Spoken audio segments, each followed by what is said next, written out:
Hello, my dear students. I have got your query relating to the E. Chamberlain's model under the duopoly market,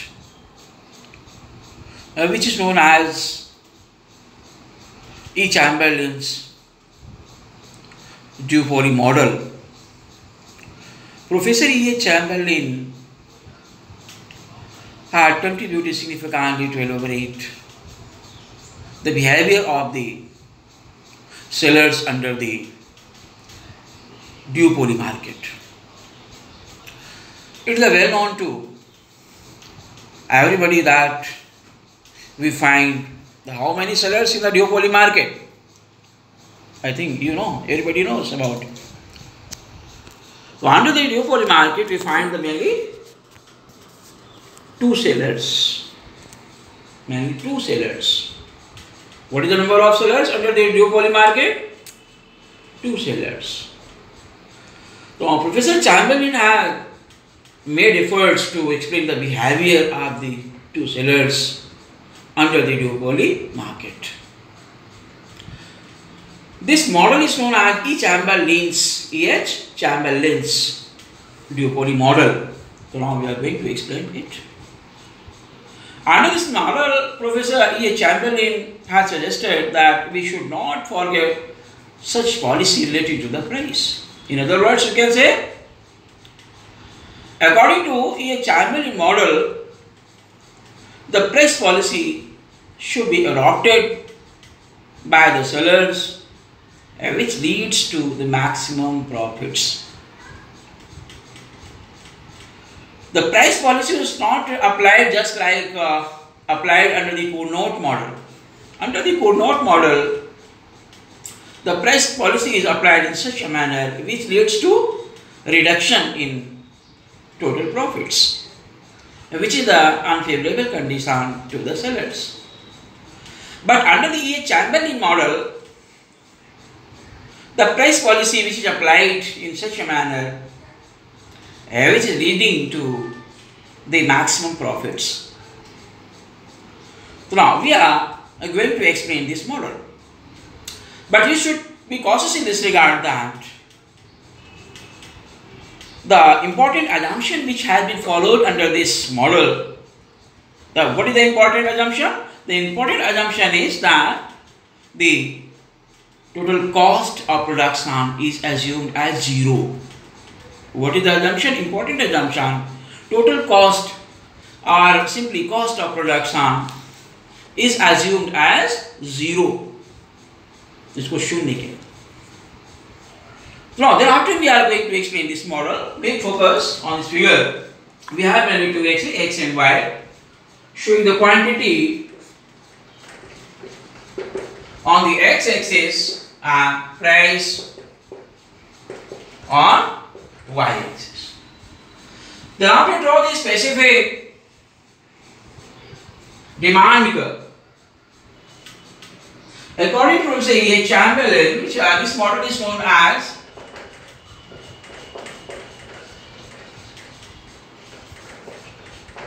the Chamberlain's duopoly market. Simply you can say that E. Chamberlain's duopoly model, which falls under the duopoly market.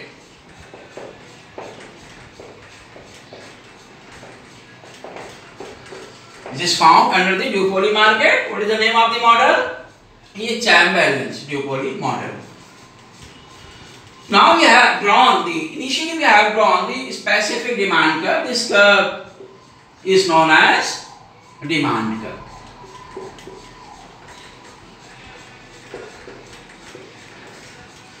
Then after we have to draw the margin revenue curve, which is going to bifurcate or divide the entire maximum quantity that is into equal parts.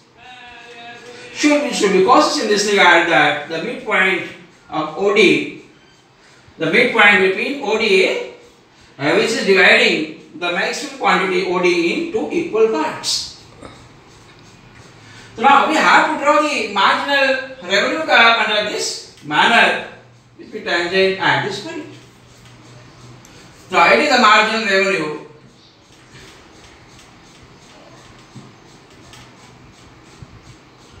curve. This curve is known as marginal revenue curve. So now it is the MR, which is the tangent on the x-axis at the point M.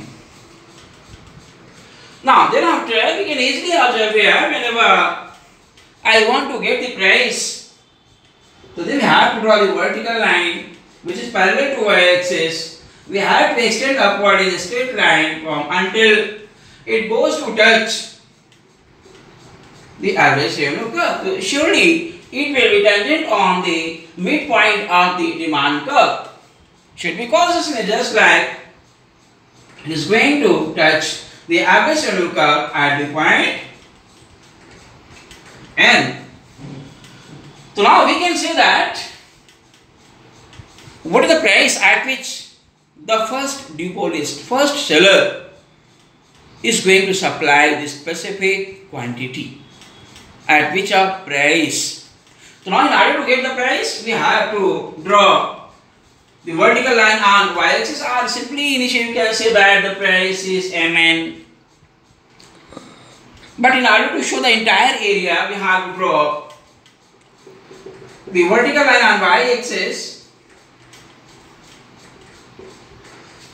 tangent on the point P. So now we can say the price is OP because OP is equal to Mn. So now you can call any one of these two, OP or Mn. Both of them are mutually equal each other. So therefore we can say at which of price?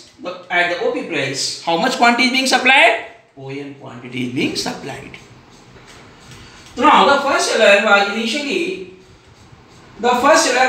making supply of ON quantity at the price of OP.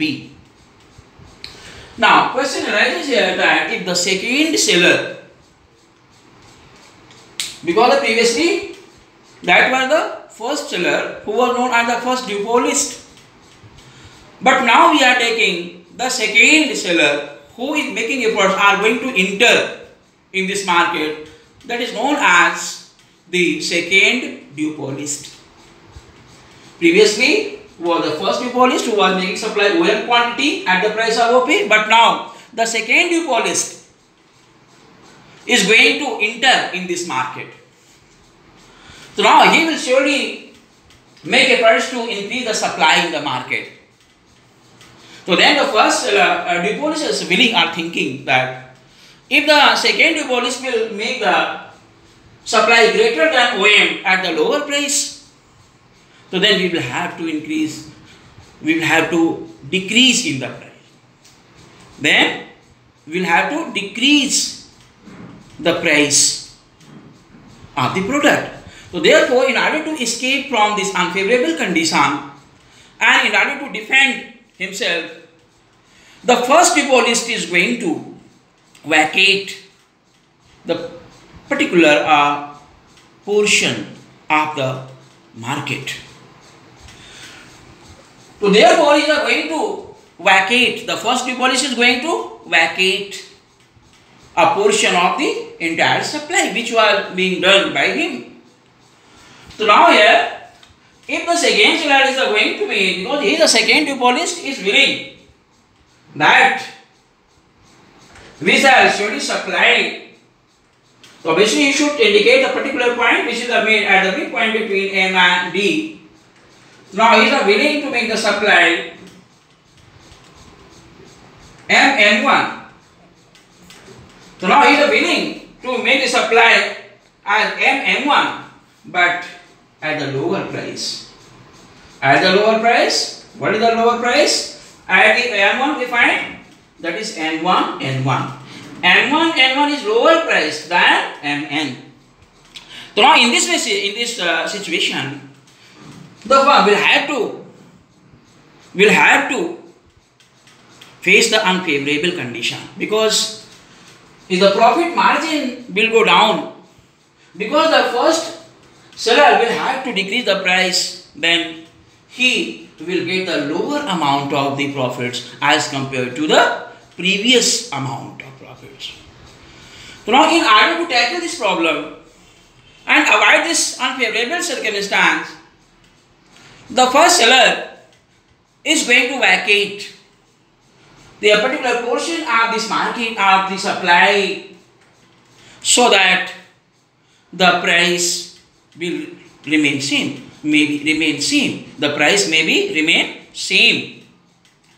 So now here, if we vacates the particular amount, particular quantity of this previous supply, so then the second seller also can sell the quantity at the same and original price or old price. So in this way, both of them gets the maximum profits.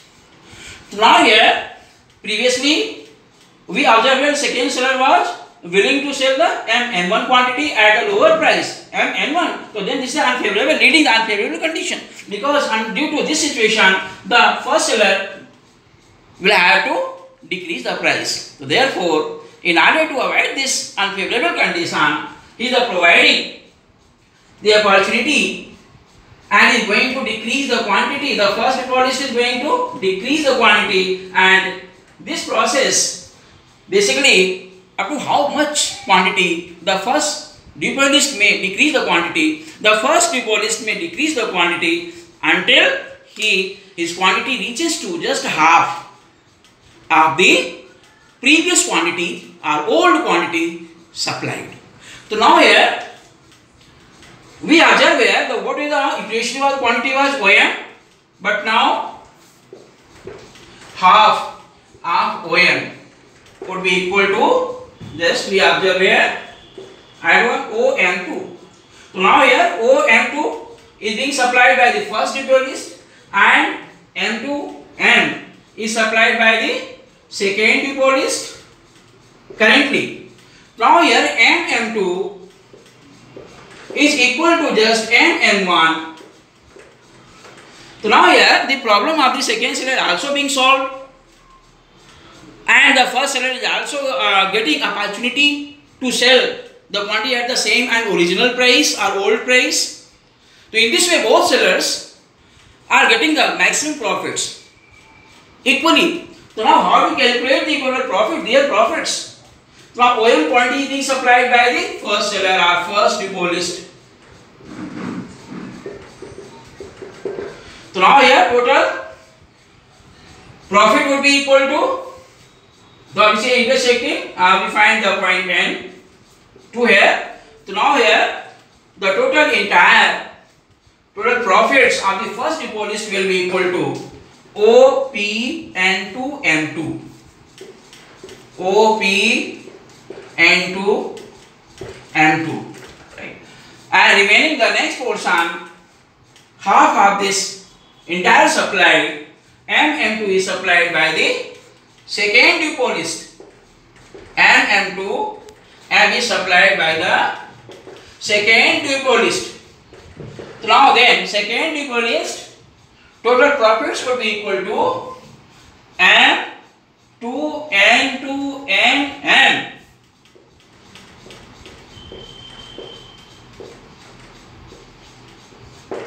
So now in this way find the OPN2